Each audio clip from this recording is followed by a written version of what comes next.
Printing is the final, most exciting step in photography, but so many photographers either avoid it or don't see the value in it at all. So today, I'm sharing the biggest lessons I've learned and debunking the most common photo printing myths. Before we get going today, this video is sponsored by Squarespace. If you need a domain name, a website, or an online store, go to squarespace.com or hit the link down below.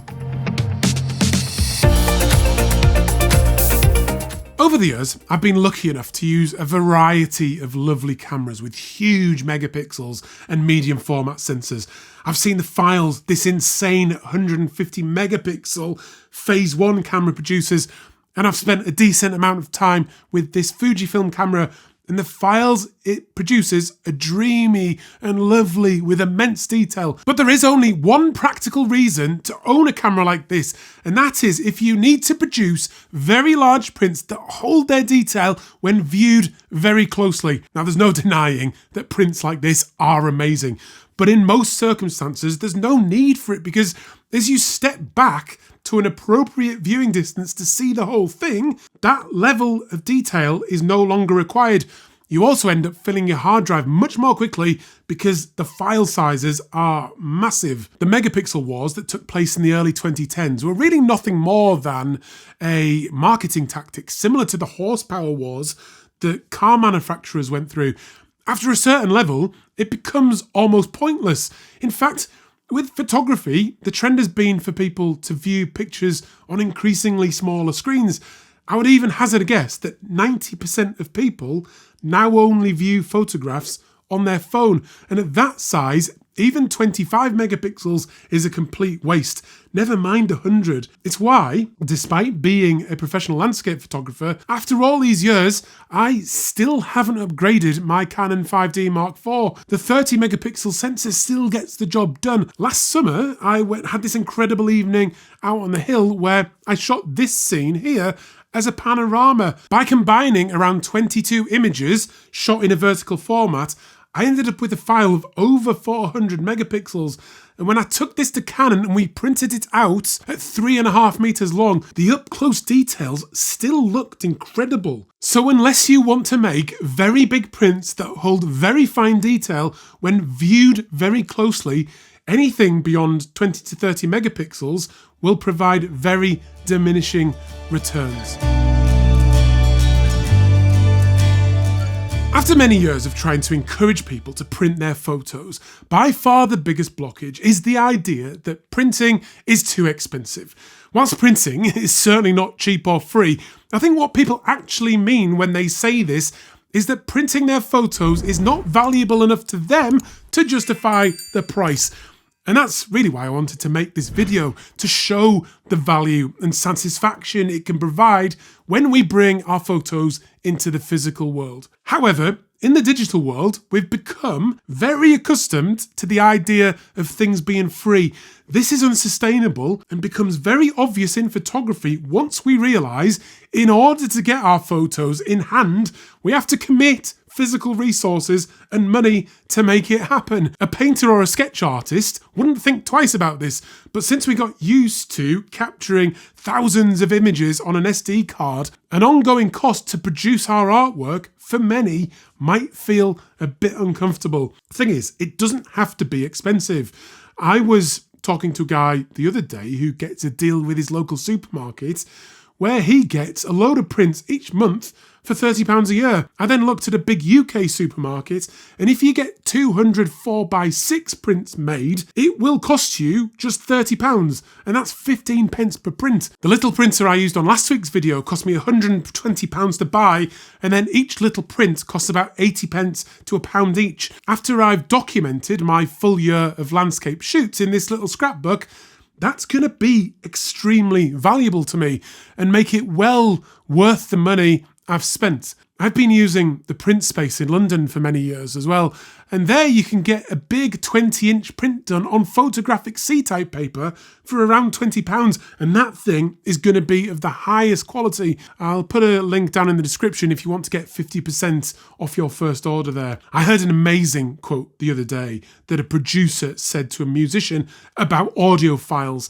He said, "Audiophiles don't use their expensive gear to listen to your music. They use your music to listen to their gear." This really struck a chord with me, and I hate the thought of a photographer using their pictures just to play with their expensive camera and lens. I would 100% support the idea of selling a big expensive lens to fund the purchase of your own printer.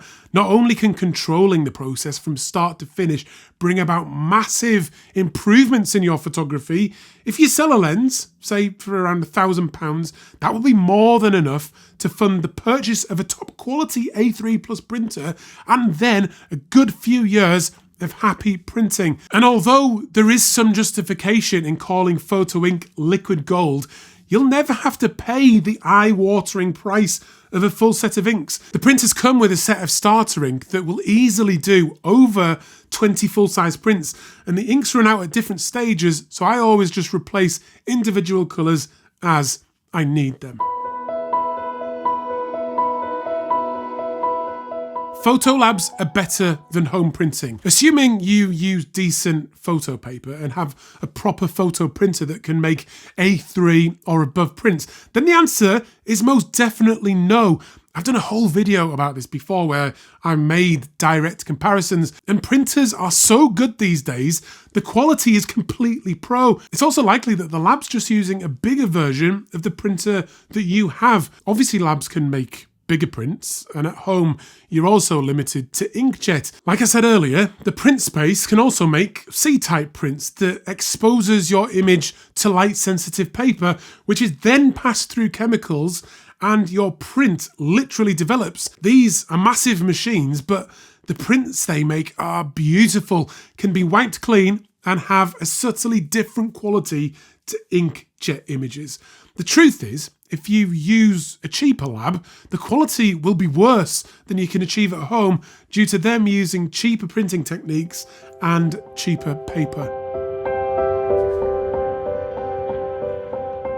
One of the biggest challenges when printing your photos to create a piece of artwork is colour accuracy. Basically getting the final print to look like it does on your screen. It's led to a myth, most likely propagated by screen and calibration tool manufacturers, that you must use an expensive monitor that covers a huge colour gamut calibrated to within an inch of its life. Now, admittedly, I do have one of these and it can be useful, but they're absolutely not necessary and shouldn't put anyone off going down the printing rabbit hole. I've got 3 points here. Firstly, if your print comes out with a slight magenta tint, it's probably only you that will ever notice.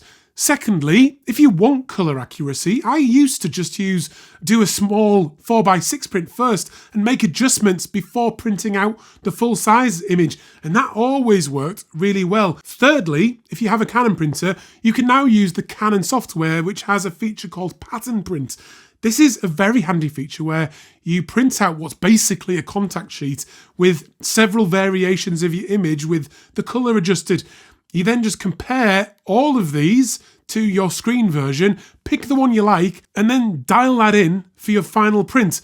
Just make sure you use the same paper type. My ethos with this, like my photography generally, is to not let the technical aspects get in the way of creating my artwork. We're going to discuss selling prints in a little while, but as you know, this video is sponsored by Squarespace, and in my opinion, Squarespace is simply the best place for photographers to build their own websites. The main reason for this is it's just so easy to use.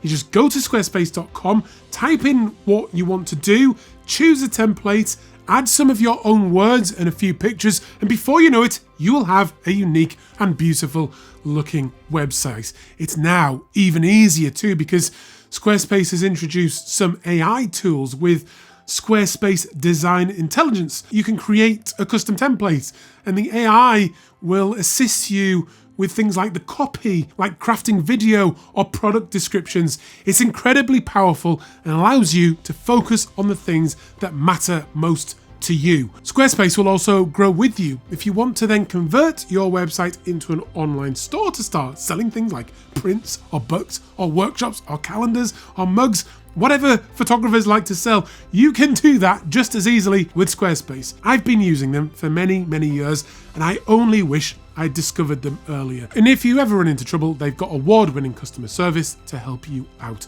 So go to squarespace.com or click the link down below to start a free trial today. And then once you've set yourself up and you're happy with what you've created, use the offer code FIRSTMAN and you'll get 10% off your first purchase. Glossy prints are better. No, when it comes to my printing, I find variety is the spice of life. You can choose between glossy, semi-gloss and matte papers. I mostly use semi-gloss, but a good matte cotton rag paper, like this one from Canson Infinity, can give you landscape photos particularly a very classy look and feel. My advice is to play around, experiment and find the paper that suits you. It's a very personal choice. Another big blockage I come across that stops people printing is the belief there's nothing to do with your prints once you've put a few up on your wall. I struggle with this one, to be honest, because my mindset is just to create and make things. It's not a practical decision. I mentioned this on last week's video, but I'm trying to maintain a childlike sense of creativity. When my daughters get the paints out or start drawing, they're not thinking about what they're going to do with the picture afterwards. They just do it because they want to, and it's fun. It's clear this imagination and creativity comes very naturally to us, and it feels important not to forget this as adults. The scrapbook is going to be a lovely documentary thing to have. You can sell your prints, which we'll talk about more in a minute. You can create gifts for people. When I had my studio, I filled the wall with my prints. Now I keep them in an A2 art box and archive them and occasionally bring them out or take them with me when I visit camera clubs or do talks. They are my artwork and I love having them, and it's better than not having them, and it's my full intention to make more. Another big misconception is that prints don't sell. Probably more accurately, prints don't sell easily. There's no doubt about it that over the last 15 to 20 years, the value of photography has taken a big hit as supply exploded. This mainly happened in the digital world, but physical photography has suffered too, and we've seen long-standing galleries close, like Joe Cornish's gallery in Northallerton and Chris Caesar's in York. However, I know from being around young people, photography is still extremely popular, but making a living from it is undoubtedly harder than ever. I've made a video before about how to print, price, and sell your photography. I'll put a link up here. But what I find is there's absolutely no passive income that comes from selling prints. For example, people will occasionally buy my ebook or my presets without me putting in any effort at all. They just visit my website and they click. But with prints, that never happens. The only time I sell prints is when I actively promote them. And this is hard work for a limited return because you're not going to be selling hundreds of prints like you might if you published a book. I also believe, even if you're just doing it as a side hustle, you shouldn't be selling your prints at a loss. It's just bad business. The thing is, selling a print is by far the most satisfying thing I do. It's such a beautiful transaction, a pure exchange of value, and it feels great. I played around also with various ways of selling prints over the years, including creating scarcity by doing a limited series of 5 prints, or in this case, where I hiked my big printer up a hill to make a very special one of one. Selling this within 30 minutes of the video going out was very fulfilling. But to sell prints these days, just making a nice picture is not enough. We have to build interest and create a story around our work. This is much easier said than done.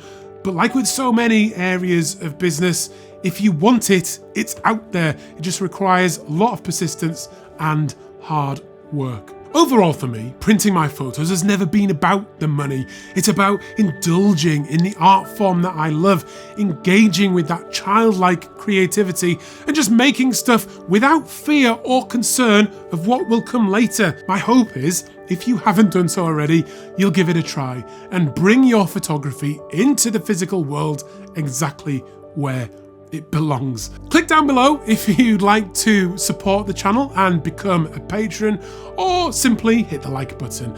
Or you can click here to watch another video about printing, or here to watch my latest one.